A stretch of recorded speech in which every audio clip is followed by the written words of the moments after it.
नमस्कार विद्यार्थी मित्रांनो, सर्वांचं स्वागत आहे आपल्या आजच्या व्हिडिओमध्ये. मित्रांनो, सर्वांना महत्त्वाची या ठिकाणी सूचना द्यायची आहे. जे विद्यार्थी मागच्या वर्षी पास झालेले असतील, उदाहरणार्थ जे विद्यार्थी जे आहे मे-जून 2025 पर्यंत पास झालेले असतील, त्याच्या अगोदरचे कोणाचा समजा ए-टी-के-टी वगैरे असेल किंवा त्यांची फायनल रिझल्ट जो आहे तो डिसेंबर 2024 किंवा मे-जून 2025ला आलेला असेल, तर अशा विद्यार्थ्यांसाठी जे आहे या ठिकाणी विद्यापीठाने आवाहन केलेलं आहे, की त्यांना ज्या या ठिकाणी कन्व्होकेशनसाठी नोंदणी करायची आहे. आता बघा कन्व्होकेशनसाठी नोंदणी कशाप्रकारे करायची? तुम्ही बघा सर्वप्रथम तुम्हाला वाय-सी-एमच्या वेबसाईटवरती यायचं आहे. इथे आल्यावर बघा तुम्हाला वरती मेनू बारमध्ये कन्व्होकेशन हे ऑप्शन दिसेल. या ठिकाणी तुम्हाला क्लिक करायचं आहे. 31st कन्व्होकेशन फेब्रुवारी 2026 यावर तुम्हाला क्लिक करायचं आहे. 31st कन्व्होकेशन फेब्रुवारी 2026 यावर क्लिक केल्यावर खाली बघा तुम्हाला 3 नंबरला एक मुद्दा बघायला मिळेल. 31व्या दीक्षांत समारंभाच्या उपस्थितीसाठी नोंदणी करण्याबाबतचे सूचनापत्र. ठीक आहे. आजच अपलोड केलेलं आहे या ठिकाणी. तर क्लिक हिअर यावर तुम्हाला क्लिक करायचं आहे. यावर क्लिक केल्यावर बघा तुम्हाला थोडंसं झूम करून दाखवतो. दीक्षांत समारंभ उपस्थितीसाठी नोंदणीबाबत बघा आजचीच नोटीस आहे 14 जानेवारी. विद्यापीठाच्या 31वा दीक्षांत म्हणजे पदवीप्रदान समारंभ बुधवार दिनांक 4 फेब्रुवारी 2026 रोजी नाशिक येथे विद्यापीठ मुख्यालयातील प्रांगणात सकाळी 9:30 वाजता आयोजित करण्यात आला आहे. त्यामध्ये 24-25 या वर्षात डिसेंबर 24, फेब्रुवारी मार्च 2025 व मे जून 2025 अर्थात मे जून 2025 ते डिसेंबर 2024 या दरम्यान जेवढे काही विद्यार्थी पास झालेले आहेत, यांचं जे आहे प्रमाणपत्र प्रदान करण्यात येत आहे. या प्रसंगी आपण विद्यापीठ मुख्यालय नाशिक येथे प्रत्यक्ष उपस्थित राहून पदवी ग्रहण करण्यासाठी येणार असाल, तर आपण ह्या लिंकवर तुम्हाला क्लिक करून जे आहे नोंदणी करायची आहे. नोंदणी करण्याची तारीख जी आहे मित्रांनो 14 जानेवारी ते 20 जानेवारी म्हणजे या 6 दिवसामध्ये तुम्हाला नोंदणी करायची आहे. मित्रांनो, यामध्ये तारीख वाढवून मिळत नसते. जे विद्यार्थी नोंदणी करतील या 4-5 दिवसामध्ये त्यांनाच त्या ठिकाणी जे आहे तुम्हाला जे आहे त्या ठिकाणी नोंदणी केली जाईल आणि त्यांचंच जे आहे त्या ठिकाणी तुम्ही उपस्थित राहू शकता आणि तुम्हाला तुमची प्रिंट काढून तुम्हाला त्या ठिकाणी विद्यापीठामध्ये देण्यात येईल. बरोबर. कार्यक्रम जो आहे मित्रांनो तो सकाळी 8 वाजता सुरू होणार आहे. 8 ते 10 पर्यंत कार्यक्रम असतो. 1 तास वेटिंग आणि अर्धा ते 1 तास कार्यक्रम चालत असतो. यामध्ये बघा तुम्हाला ₹500 भरून जे आहे दीक्षांत शॉल घ्यायची आहे. जी शॉल जी आहे तुम्ही नंतर थोडीशी अमाउंट कमी करून म्हणजे ₹100 फी म्हणून तुम्हाला ₹400 परत मिळतील किंवा ती शॉल शॉल जी आहे मित्रांनो तुम्ही तुमच्या घरी देखील घेऊन जाऊ शकता. आता बघा यामध्ये बाकीची काही महत्त्वाची माहिती नाही. आता फक्त तुम्हाला या ठिकाणी काय केलेलं आहे, की ही जी लिंक दिलेली आहे बघा 31st कन्व्होकेशन यावर तुम्हाला क्लिक करायचं आहे. यावर क्लिक केल्यावर बघा मित्रांनो तुम्हाला या ठिकाणी जे आहे थोडंसं जरा पुन्हा एकदा तेच शेड्यूल करून दिलेलं आहे तुम्हाला या ठिकाणी 4 फेब्रुवारीला सकाळी 9:30ला जो आहे प्रोग्राम होणार आहे. 8 वाजल्यापासून तुम्हाला उपस्थित राहायचं आहे. 10-10:30 पर्यंत कार्यक्रम जो आहे तो चालत असतो. बरोबर. आता हे झालं या ठिकाणी. बाकी तुम्हाला मराठीमध्ये आणि इंग्रजीमध्ये या ठिकाणी दिलेलं आहे. आता बघा तुम्हाला या ठिकाणी जे आहे उपस्थित राहणे, न राहणे यासाठी तुम्हाला माहिती भरायची आहे. तर ज्या विद्यार्थ्यांना यायचं आहे, शक्यतो मी तुम्हाला या ठिकाणी हे सांगेल, की तुमचं जर येणं होत असेल, तर कृपया आपण या ठिकाणी नोंदणी करू शकता. तुमची जी डिग्री आहे, तुम्हाला त्या ठिकाणी तुम्ही घेऊ शकता. इथे तुमचा पी-आर-एन नंबर टाकायचा आहे आणि खाली बघा तुम्हाला हा सिक्युरिटी कोड टाकायचा आहे.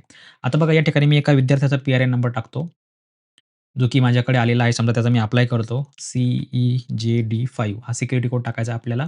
खाली बघा तुमचा पी-आर-एन नंबर टाकला. पी-आर-एन नंबर मित्रांनो फक्त जुनाच असला पाहिजे, नवीन नाही. ठीक आहे. जुना म्हणजे जो पी-आर-एन 20 पासून सुरू होतो, असा विद्यार्थी पास झालेला पाहिजे 2024-25 पर्यंत तोच या ठिकाणी अप्लाय करू शकतो. पास म्हणजे त्यांचं पूर्ण प्रोग्राम संपलेला पाहिजे. First year, second year, third year झालेलं पाहिजे. सर्च बटनावर क्लिक करायचं आहे. जसं आपण सर्च केलं, तुम्हाला खाली स्क्रोल करायचं आहे. स्क्रोल केल्यावर बघा मित्रांनो, तुम्हाला या ठिकाणी जे आहे, तुमचा पी-आर-एन नंबर बघायला मिळेल आणि तुमचं म्हणजे विद्यार्थ्याचं नाव तुम्हाला या ठिकाणी बघायला मिळेल. विद्यार्थ्याचं पूर्ण नाव तुम्हाला या ठिकाणी बघायला मिळेल. नंतर बघा तुमचं मराठीमध्ये जे नाव आहे ते बघायला मिळेल. विद्यार्थ्याचा जो मोबाईल नंबर आहे तो बघायला मिळेल. स्त्री-पुरुष जे काही असेल ते तुम्हाला या ठिकाणी बघायला मिळेल. त्यांचा ॲड्रेस पत्ता तुम्हाला या ठिकाणी बघायला मिळेल आणि इथे बघा तुम्हाला जेंडर आणि ॲड्रेस जो आहे तो तुम्हाला या ठिकाणी ब्लँक दिसू शकतो. त्यामुळे काही काळजी करायचं काम नाहीये. ब्लँक असेल तरी काही हरकत नाहीये. ठीक आहे. तर शक्यतो या ठिकाणी ब्लँकच दिसणार आहे ॲड्रेस आणि जेंडर. ती नवीन त्यांची अपडेट असणार आहे या ठिकाणी. तुमचं नाव तुम्हाला चेक करून घ्यायचं आहे. कारण नाव करेक्शन करण्यासंदर्भात अगोदरच लिंक ओपन केली होती. तुम्ही ते करेक्शन केलं की नाही तुम्हाला माहिती आहे. अप्लाय फॉर कन्व्होकेशन अटेंडन्स यावर तुम्हाला क्लिक करायचं आहे. यावर क्लिक केल्यावर बघा मित्रांनो तुम्हाला या ठिकाणी जे आहे तुमचा मोबाईल नंबर आणि तुमची जन्मतारीख तुम्हाला या ठिकाणी पुष्टीकरण करायचं आहे.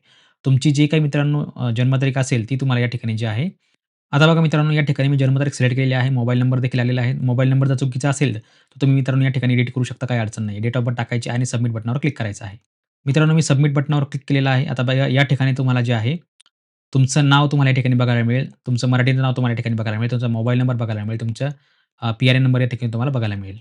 अजून बघा मित्रांनो तुम्हाला या ठिकाणी खाली जे आहे बँक अकाउंट डिटेल या ठिकाणी तुम्हाला रिफंडसाठी या ठिकाणी दिलेली आहे. आता बघा मित्रांनो या ठिकाणी ही माहिती भरायची का नाही भरायची याचं कारण असं आहे, तुम्ही जर समजा ₹500 देऊन जर शॉल घेतली आणि तुम्ही जर समजा ती विद्यापीठाला रिटर्न केली कार्यक्रम झाल्यावर, तर तुम्हाला तुमचे ₹400 किंवा ₹300 तुम्हाला जे आहे, मी तुम्हाला निश्चित सांगू शकत नाही ₹300 असेल किंवा ₹400 तुमची रिफंड फी असेल, ती तुम्हाला या ठिकाणी तुमच्या खात्यामध्ये जी आहे ती तुम्हाला दिली जाईल. ठीक आहे. आणि या ठिकाणी बघा I will attend the convocation physically यावर तुम्हाला क्लिक करायचं आहे. याचा अर्थ मित्रांनो असा आहे, की तुम्हाला जे आहे आपले पदविका प्रमाणपत्र जे आहे आपणास प्रत्यक्ष उपस्थित देण्यात येईल. म्हणजे तुम्हाला त्या ठिकाणी तुम्हाला ते डिग्री सर्टिफिकेट तुम्हाला बघायला मिळेल. ठीक आहे. आय डिक्लेअर बटनावर तुम्हाला क्लिक करायचं आहे. ठीक आहे. नंतर बघा तुम्हाला बँक डिटेलची माहिती पूर्णपणे भरायची आहे. तुमचा अकाउंट नंबर टाका, तुमचं या ठिकाणी तुमच्या बँकेचं नाव टाका, अकाउंट होल्डरचं नाव टाका. तुम्ही या ठिकाणी कोणाचाही फॅमिलीमधल्या मेंबरचा बँक अकाउंट यूज करू शकता. ब्रांचचं नाव टाका, तुमचा आय-एफ-एस-सी कोड टाका, तुमचा विद्यार्थ्याचा मोबाईल नंबर पुन्हा एकदा कन्फर्म करा आणि सबमिट बटनावर क्लिक करा. जसे आपण सबमिट केलं मित्रांनो बघा या ठिकाणी थँक यू, धन्यवाद. The information about your presence for the 31st convocation is received. 31व्या दीक्षांत समारंभास उपस्थित राहण्याबद्दलची माहिती प्राप्त झाली. ठीक आहे. I will attend the convocation physically. मी दीक्षांत समारंभासाठी प्रत्यक्ष उपस्थित राहीन. आपले पदविका प्रमाणपत्र आपणास प्रत्यक्ष उपस्थित देण्यात येईल.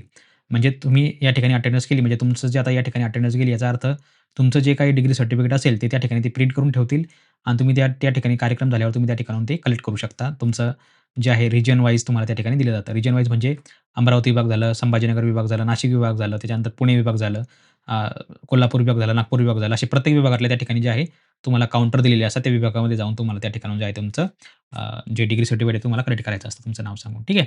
तर मित्रांनो सर्वांना शुभेच्छा. तुम्ही देखील अशा प्रकारची या ठिकाणी नोंदणी करू शकता. धन्यवाद मित्रांनो. भेटूया पुढच्या व्हिडिओमध्ये. तोपर्यंत बघत राहा, शिकत राहा. जय हिंद, जय महाराष्ट्र.